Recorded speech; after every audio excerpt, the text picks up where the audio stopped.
Ultima Online, to me, is one of the most iconic MMORPGs out there. Released over 25 years ago, this sandbox MMO has stood the test of time. Hey look, I'm doing damage. Nice. Oh, I died. And still has an active community today. As a kid, I never had the chance to play this game, but if you saw my previous video, I finally had the opportunity to experience it. And honestly, I thought it was okay. After dipping my toes into modern Ultima Online, many people commented on that video about a free custom shard called Outlands, and that's when everything changed. Ultima Online Outlands is great and has a very active and dedicated player base. The world truly feels alive, and best of all, it's completely free to play. It really captures the essence of what I thought standard Ultima Online would have felt like in its prime, and it's constantly being updated. I made a video covering my beginner to hero's journey, going from a complete noob, ignorant of the game's core mechanics, to becoming a knight of the Guild of Sur. And if you want to see what the beginner's experience looks like, I recommend checking out that video first, as it covers a lot of the game's mechanics and progression in a lot more detail. But little did I know that this was actually the true beginning. But first, this video is sponsored by Galaxy for Games. Welcome to Skiesverse. Skiesverse is an MMO top-down RPG set in a post-apocalyptic wasteland for PC, iOS, and Android. Skiesverse features an open-ended world to explore with a blend of tactical gameplay with real-time combat where you can use different stances and positioning to defeat any threats you encounter. With a unique, fully player-driven economy, production in the world is carried out by player-controlled factories, and there's also the ability to turn these into NFT businesses, which is completely optional, of course. Travel anywhere in the wasteland where you can encounter different hostile threats and find valuable resources to harvest. Reap rewards from exploring to craft better items and factories that can be found in the city. You also find quests and other activities in the city where you can even battle against other clans to take ownership in certain districts to rank up in the leaderboards and earn an extra income. Oh yeah, that's right, you can join my clan, the Rookies, and help me rule over everyone else as we grow more powerful. Whether you want to explore the wasteland guns blazing or try to run a monopoly of businesses to control the economy, you can approach Skiesverse however you want. Skiesverse just entered the early beta phase, and you can be part of the founding of this game as it continues to develop using my link in the pinned comment or the video description below. Now, back to the video. In my previous video, when my character Hot Dog was knighted, he took on the new name of Eleazar. I had 3 major goals in this game, and I was able to accomplish 2 of those goals previously: own a boat and defeat a boss. My final goal was to own a house, and I was still nowhere near accomplishing this, but having Sir's guild house, Castle Hailstone, as a place of residence, I was happy for the time being. More on that later though. Anyways, behind the scenes, a recent update made the taming skill a lot stronger, and if you aren't familiar with how Ultima Online works for building your character, there aren't traditional classes you pick between and stick to. Instead, you can choose between any of the dozens of different skills that can increase to 120 points, up to 720 points total for your character. Many different skills have synergy with each other, but this modular approach to which skills you want to use compared to most modern MMOs of today opens up a huge amount of build variety, which is part of the charm of the game. The reason I bring this up is because Eleazar was built as a Bard Dexer, which is a melee fighter that uses magic to buff himself and debuff enemies. Taming uses mostly different skills than what Eleazar had, so I decided to create a new character to try out taming. Timmy Tamer. Timmy! I quickly learned that even though Timmy's codex and aspect levels were much lower than Eleazar's, his taming build was much stronger than him. Not only this, but Timmy's taming build was flexible enough that I could swap out which weapon skill I wanted to use, allowing me a ton of future build flexibility. Poor Eleazar took the back seat as I realized that Timmy was my new main. I don't want to play with you anymore. Which led me into the preparation for a huge free expansion that was about to be released in Outlands, the Wildlands. Around this time, a massive new land expansion was coming out called Wildlands. With this expansion, many new changes would be released. Remember how I didn't own my own house yet? This new expansion would open up tons of new housing spaces and would be a once-in-a-server opportunity to not only get my own home, but secure it in a valuable location in this mysterious new land. Yeah, boy. With the upcoming balance changes that would release along with the land expansion, there was a specific character build I really wanted to use: an Air Dexer. Let me explain. Air is one of the aspects that works great for melee characters. Part of what makes this aspect so good is it increases your attack speed and defenses. The changes going into Wildlands would make this build very strong, and I always wanted to play a melee fighter that would crush my enemies with a big two-handed weapon. Until this point, it just wasn't a very good build unless you had a lot of mastery chain links unlocked. This update would change that.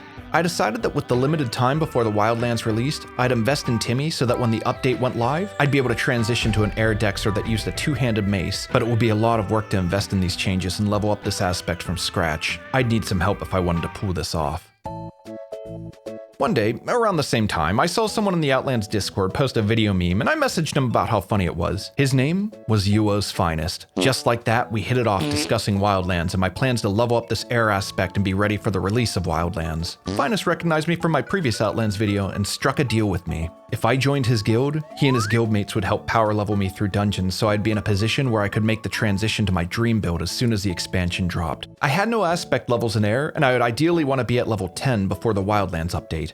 After level 10, it gets exponentially harder to increase aspect levels, and realistically, level 10 would be a perfect milestone. Finest assured me that they could help achieve this. In return, of course, I'd showcase their guild in this video as a way of thanking them for their help. Boy oh boy was I in for a treat.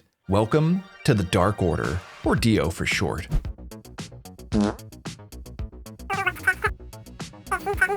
Let me check this dead guy's corpse real quick.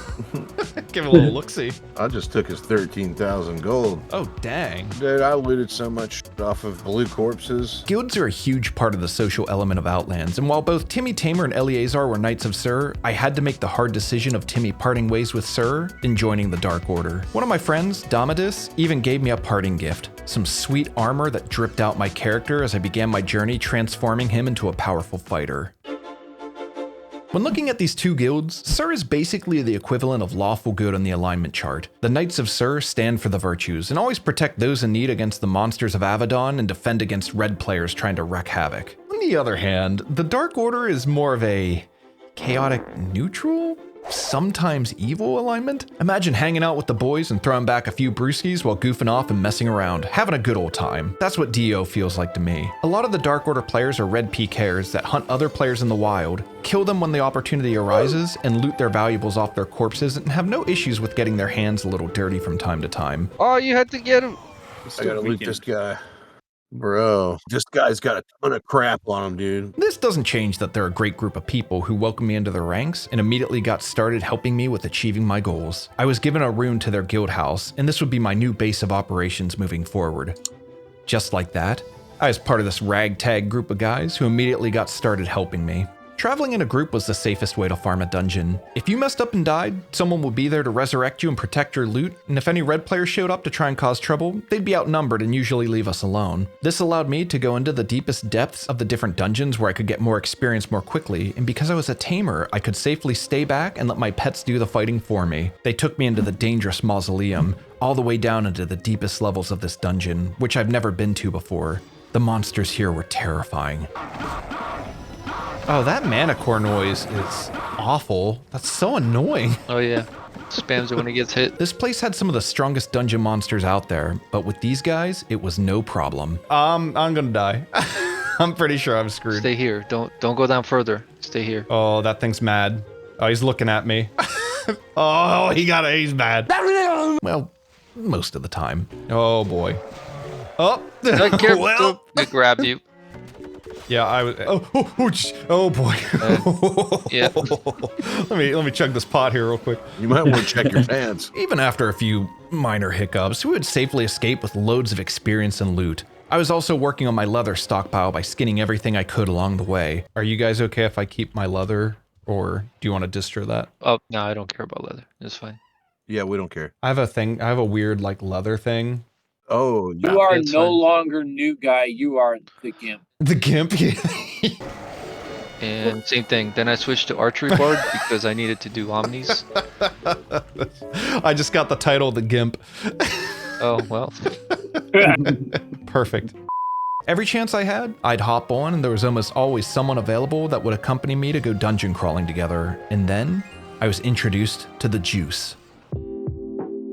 Juice is one of the Dark Order's most veteran players who has all 30 mastery chain links unlocked, which is no easy feat. He used a bard tamer, but because of his incredibly high aspect level and maxed out mastery chain, he was an absolute beast. Juice was kind enough to escort me on dungeon runs, essentially power leveling me, as he would easily mow down anything in his path as we'd quickly kill even the most powerful of foes. We'd fill our bags to the max limit with gold and loot and escape with no issue. So this wasn't just great for leveling up, but for my bank account too. Around this time, my air aspect was growing in levels and I was acquiring more wealth. I was able to buy my own personal stockpile for my in-room, which allows you to easily store and organize all your resources collected. It was one of the best quality of life items I could have purchased for myself. Juice was kind enough to let me join him anytime we were online together, and through this farming, my aspect level continued to rise. Yeah, make sure you loot all this too, Hot Dog, and then just look at your map and come to where I'm at, because I'll always be moving to the next kill. Just come over here by the gate, we'll kill all this.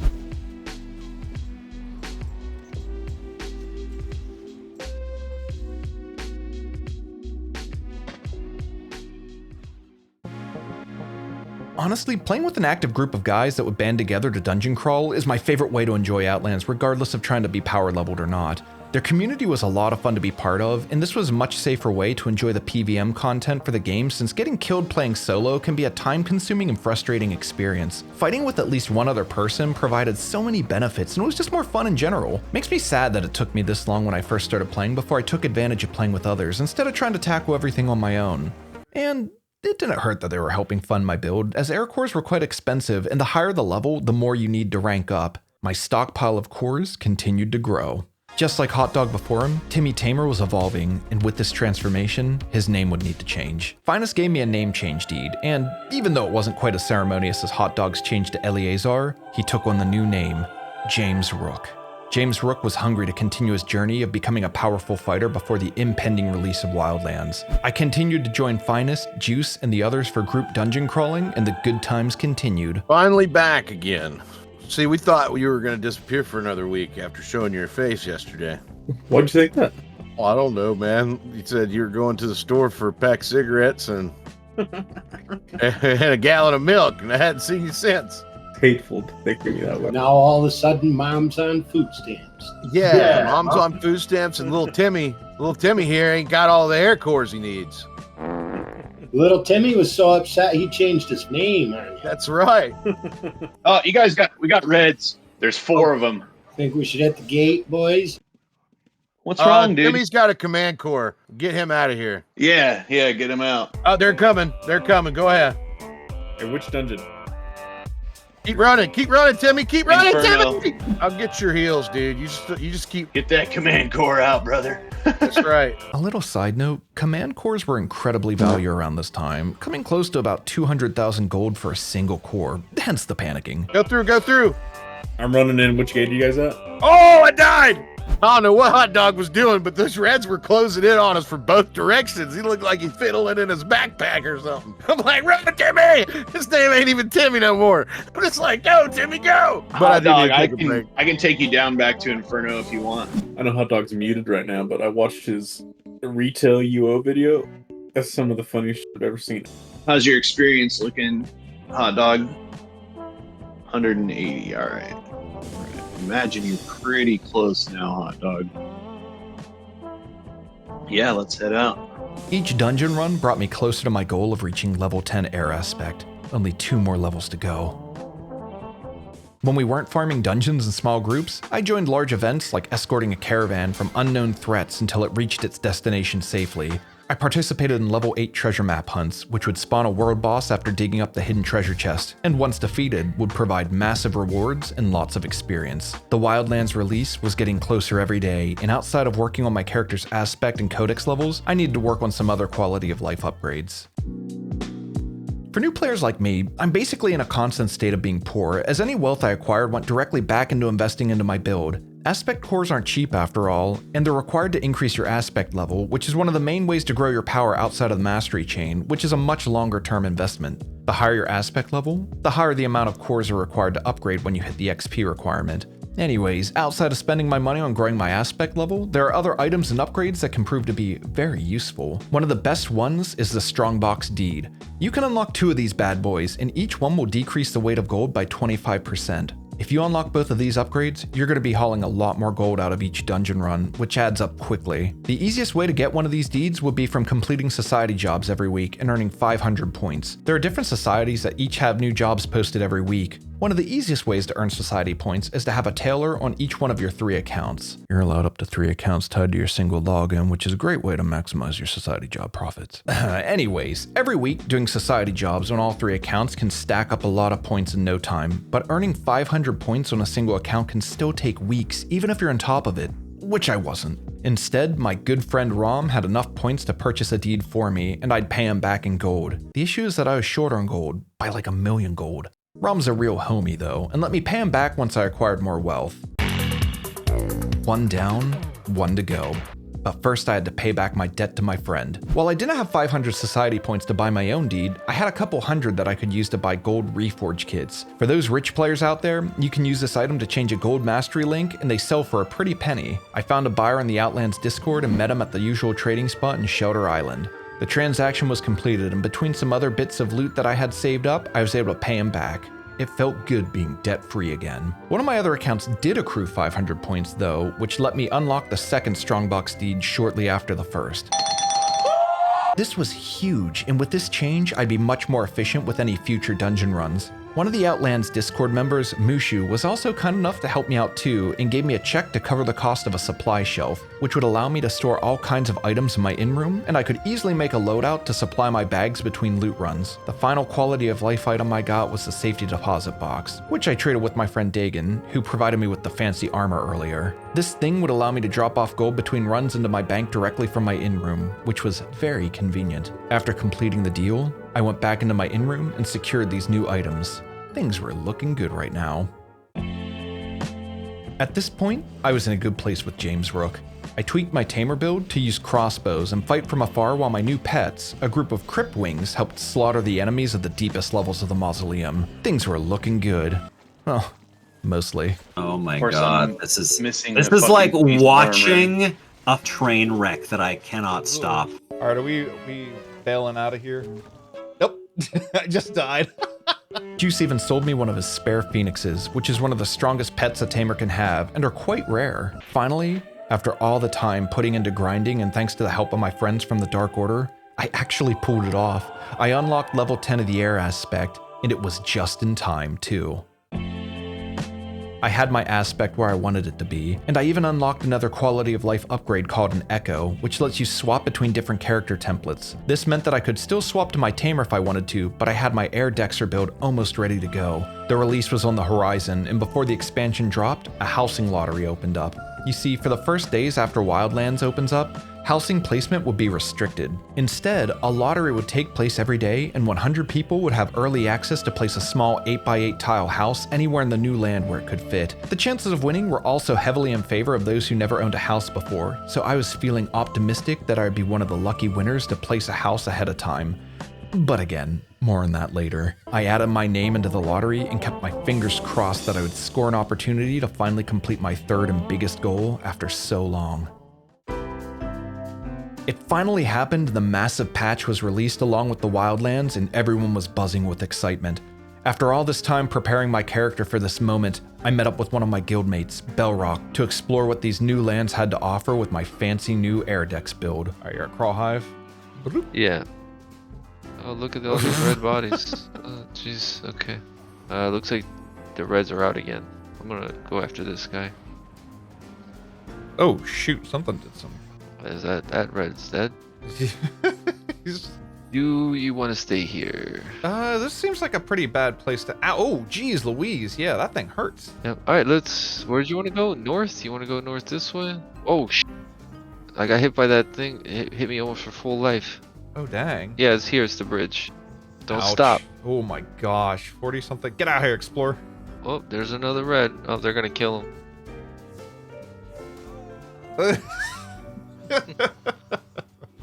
Oh, there's more reds. More reds. Good. Heads up. Oh. They're jumping on me, so run back. Go this way. Let's go this way. Just do a big loop around. So this is probably Housing. housing. Yep, housing. A bunch of houses are gonna go around here. We learned quickly that the monsters in the Wildlands were much harder than the other overworld creatures. Ouch! My elemental died. Oh my gosh! Oh, it's invisible. That's why I couldn't see it. Oh, ow! What the crap? Oh! Oh my Ooh. god. But the level of care that went into the design of this new landmass was lovely. Let's send my pet over there. This was that bridge. You guys, look at this scene right here. Look at this right here. Oh wow, that is cool. Oh, this is what you're talking about. Okay. Oh, and there's a warrior. Oh, and he's almost dead. Get him. Yeah, you see that? Easiest 2K in my life. On the first day, there were the lucky winners of the housing lottery that got the first placement spots. Ooh, somebody put a house, mini houses right here. Oh. Oh, this is the Moongate area. Oh, that's why you got the moon gate. Oh, you got a couple houses down. I'll wait till you. Well, what the fuck is that? Swamp gas. Swamp ass.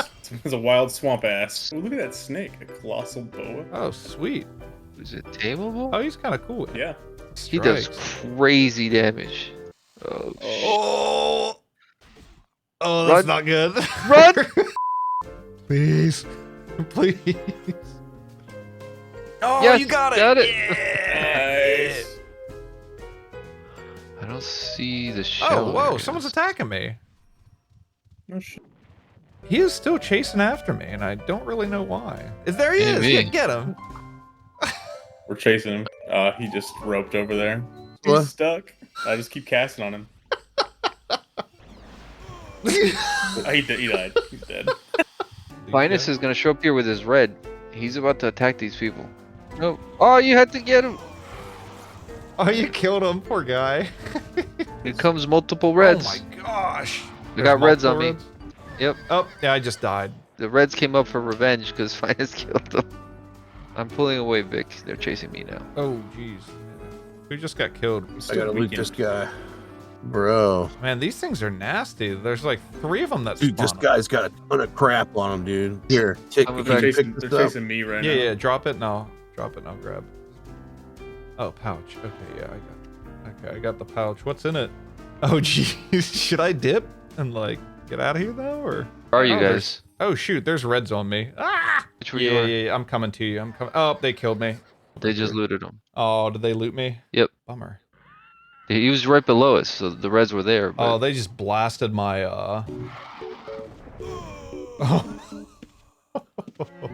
my poor body. It was a wild first impression of these new lands, and it was truly amazing to experience this with the entire community on the first days of its release. What happened next was a series of logging in each day to see if I was one of the lucky 100 players for the lottery draw. Each day, I would log in shortly after the lottery occurred, but each time, I was without luck. In the meantime, I was loving my new build. A lot of buffs came with the update, and I felt stronger than ever on my Mace Dexter build. Farming monsters just felt so good. There was a particular area of the Wildlands I loved farming, which was right outside of the new dungeon of Crawl Hive. The lizard warriors there were strong and dropped excellent loot, and I could fight them one by one relatively easily. If I ended up winning the lottery to place a house, I knew this would be the area I'd place it. My friend Stardog helped trade me Arcane Essence, which was one of the ways you can unlock additional echoes in Outlands. These echoes allow you to swap between completely different templates on a single character, which I liked way more than having separate characters for specific builds. This new echo was set up for doing treasure maps. I discovered that T-mapping was a lucrative way of earning good experience and wealth. The process was quite simple.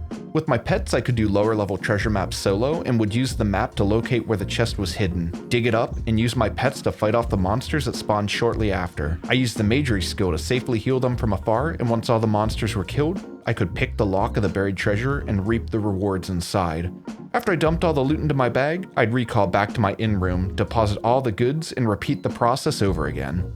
It was a nice change of pace from the standard dungeon crawling I usually did, and honestly, it's probably my favorite way to play the game when I'm by myself. It's easy to knock out a few in a row, and you never know what kind of rewards you'll find.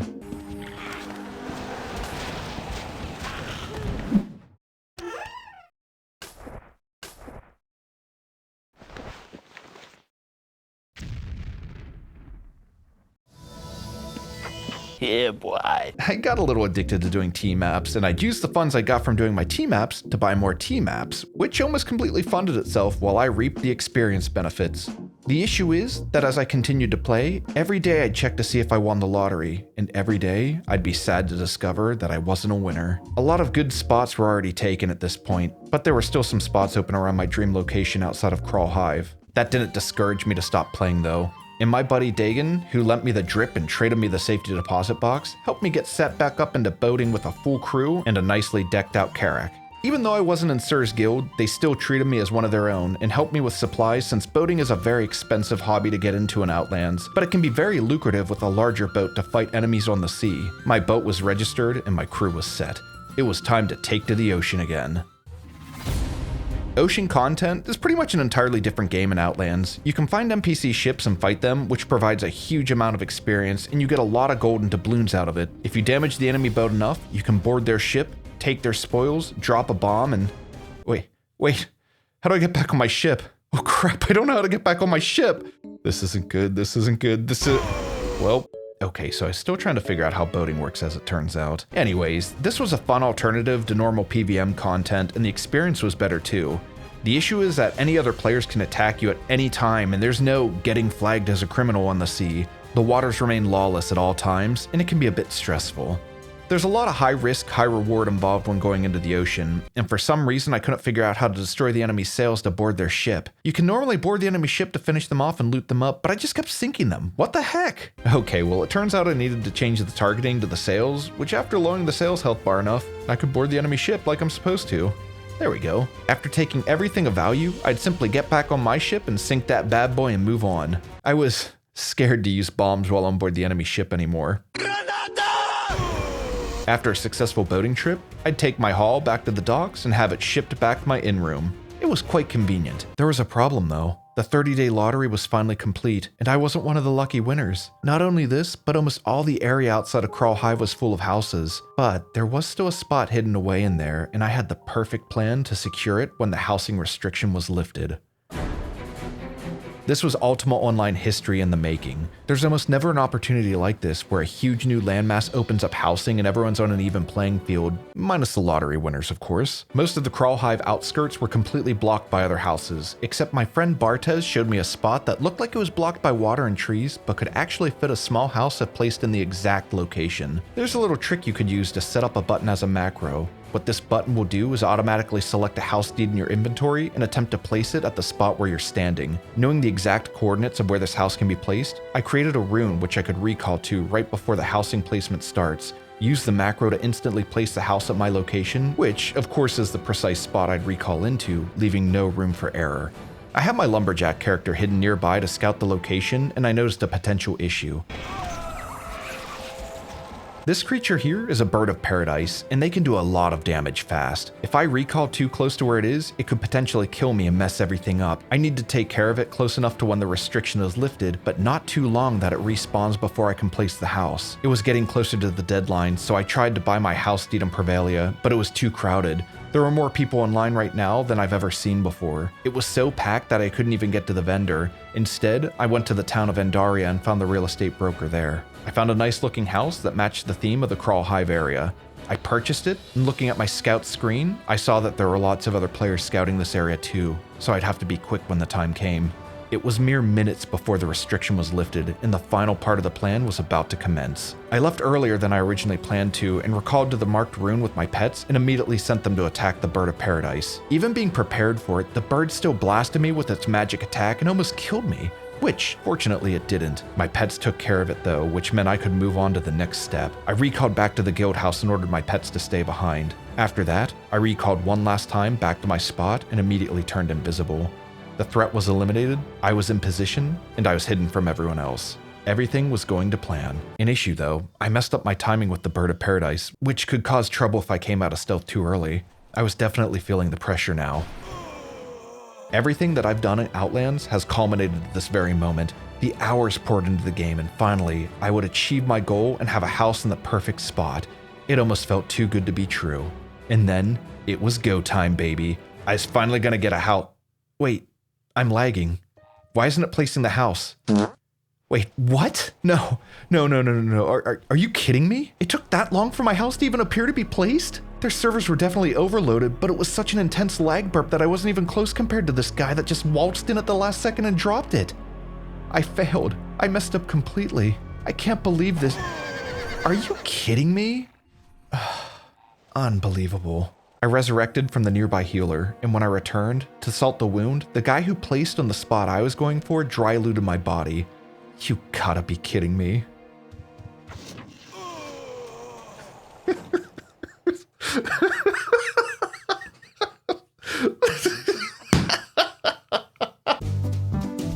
Have you ever obsessed over a game and played it to the point where you hit an existential wall? This was sort of that moment for me. I was more upset than I thought I'd be over something like this, and that's when I realized that I've been playing Outlands far more than focusing on making videos for my channel. Everything I did with the Dark Order was building up to that very moment, and when the time came where I would finally succeed at my goal that started all the way back in 2022, I failed spectacularly. I could have likely found a random corner in the map and placed a house, but the point was to have one in a key location where I could just farm in peace, and it wouldn't be the same if I just found some random location. You might as well just stick to an in-room at that point.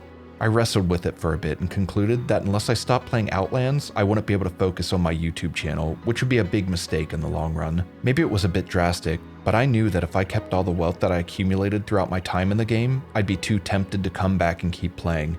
So I did what had to be done. All of my blessed drip that made James Rook look so cool was put into a bag. It was time to return it back to its rightful owner. I saved up my air cores as well and stuffed them into the bag, as it would be a small way to show my appreciation to Dagon for all of his help. Eleazar took the bag and went to his house to return everything. First the outfit and cores, then the Carrack. I won't lie, it felt bad saying goodbye to these amazing people, and I think it's a testament to Outlands that the reason I decided to quit is because the game is too much fun, but I knew it was necessary. Next, all those quality of life items I acquired got packed into a bag. I removed all the aspect loot out of my stockpile as well before it got put away with the other items. I met with an officer from Sur and gave all the items to the guild as a donation to new players to help them like they helped me. I said my farewells to the valiant knights of Sur and moved to the next item at hand.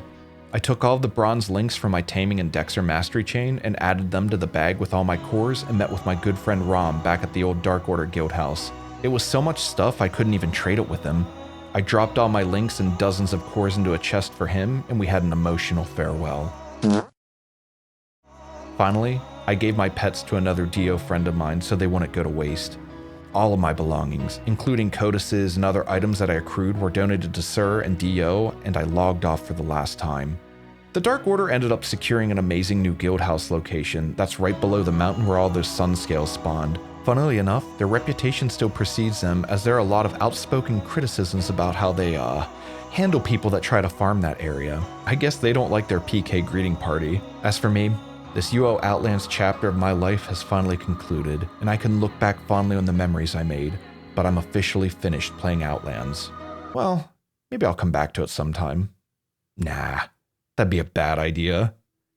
Well, I don't know. Maybe I'll check it out again sometime. I hope you enjoyed this video. Thanks again to Galaxy for Games for sponsoring this video. Be sure to check out Skysverse by using the link in the description below or the pinned comment in the video. If you made it this far and want to play Outlands for yourself, the link is in the description below. If you want to join the Dark Order, use my link in the description below to join their Discord and tell Finest that I sent you. If you're looking for a less rowdy experience, find a Wayne or Sister Safria on the general Outlands Discord and tell them that I sent you. And a special thanks to all my patrons who are generously supporting the channel. I couldn't do this without you, and I'm very grateful. As always, thanks for watching, and until next time, have a good one.